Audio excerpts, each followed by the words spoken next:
اشرقت نفسی بنور من فؤادی۔ حضرت سیدنا عمر رضی اللہ تعالی عنہ جلیل القدر ہستی ہیں جنہیں حضور علیہ السلام نے اللہ سے مانگ کے دیا۔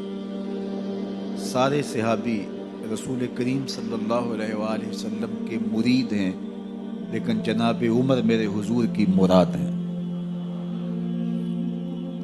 39 لوگ جب اسلام لا چکے، 39ویں شخص حضرت امیر حمزہ رضی اللہ تعالی عنہ تھے، اور ان کا ایمان لانا مسلمانوں کے لیے بہت بڑی ڈھارس اور بہت بڑے حوصلے کا سبب و ذریعہ بنا۔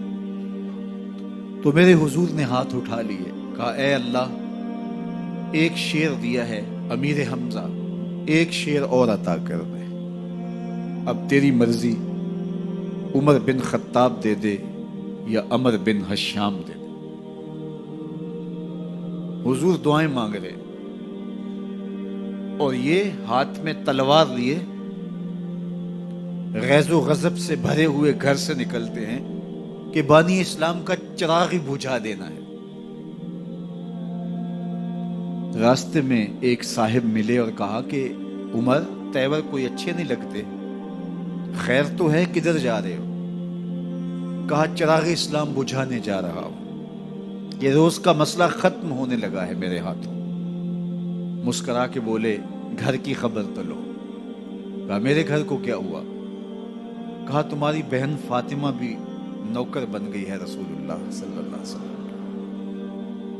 غصے سے بھرے ہوئے اپنی بہن کے گھر کا رخ کرتے ہیں، اندر سے قرآن پڑھنے کی آواز آ رہی، غصہ اور بڑھ جاتا ہے، دروازے کو زور زور سے کھٹکھٹاتے ہیں۔ اہل خانہ سمجھ گئے ماجرا کیا ہے، گرجدار آواز ہے جناب عمر کی، دروازہ کھولو۔ جلدی سے معلم کو چھپا دیا اور بہن آگے بڑھ کے دروازہ کھولا۔ کہا تم سابی ہو گئے ہو، دین چھوڑ دیا تم نے، بتوں کی وفا ترک کر دی اور بے تحاشا مارنا شروع کیا۔ بہن کا سر پھٹ جاتا ہے، خون بہنے لگتا ہے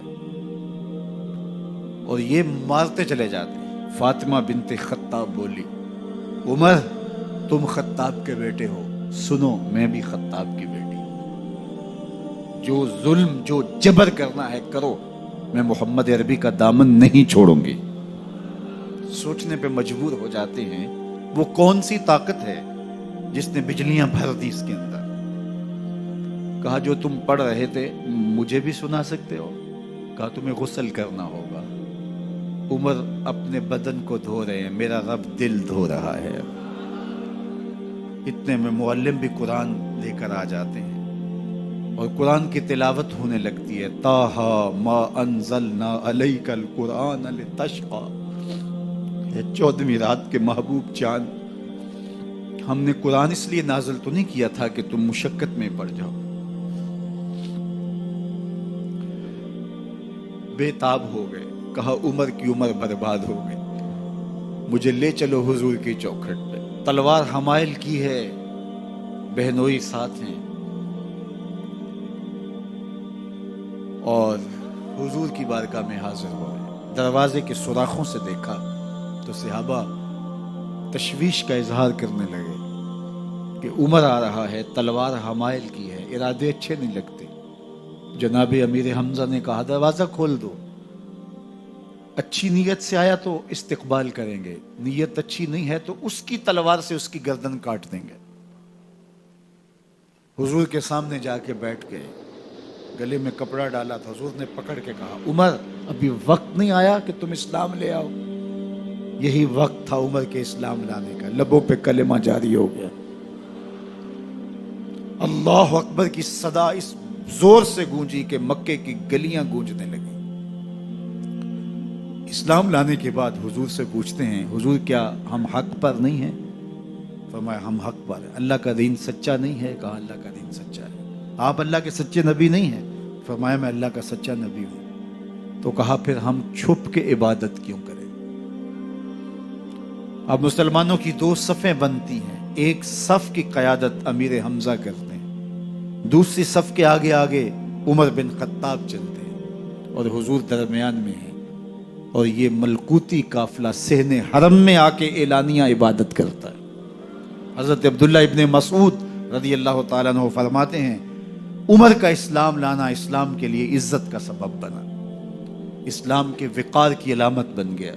ایک ایک کے دروازے پہ جا کے دروازہ کھٹکھٹا کے کہتے ہیں، وہ تو اور خبر سننے کے لیے بے چین تھے کہ یہ بانی اسلام کی زندگی کا چراغ بجھانے گیا تھا، کوئی خبر لایا ہوگا۔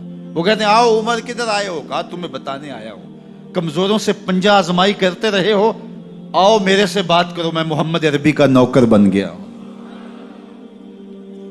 اللہ اکبر۔ میرے حضور نے فرمایا جب اچھے لوگوں کا ذکر کرو تو میرے عمر کا ذکر بھی کیا کرو۔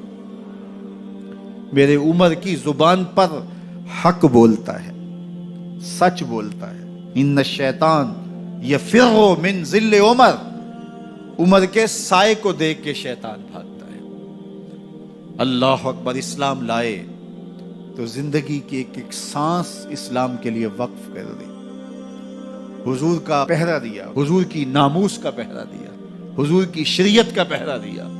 اسلامی فتوحات پھیلی تو پھیلتی ہی چلی گئیں، کبھی مصر فتح ہو رہا ہے، کبھی ایران فتح ہو رہا ہے، آرمینیا تک مسلمانوں کی افواج پہنچتی ہیں۔ 22 لاکھ مربع میل پر حضرت عمر رضی اللہ تعالیٰ عنہ کی سلطنت پھیل جاتی ہے۔ عدل و انصاف کا دورہ ہوتا ہے۔ زمانے نے دیکھا کہ غیر مسلم بھی عدالت میں کھڑا ہے تو اسے خوف نہیں ہوتا تھا کہ میرے سے ناانصافی ہوگی، اس لیے کہ حکومت عمر کی چل رہی ہے۔ وہ بھی مطمئن ہوتا تھا کہ میرے ساتھ انصاف ہوگا۔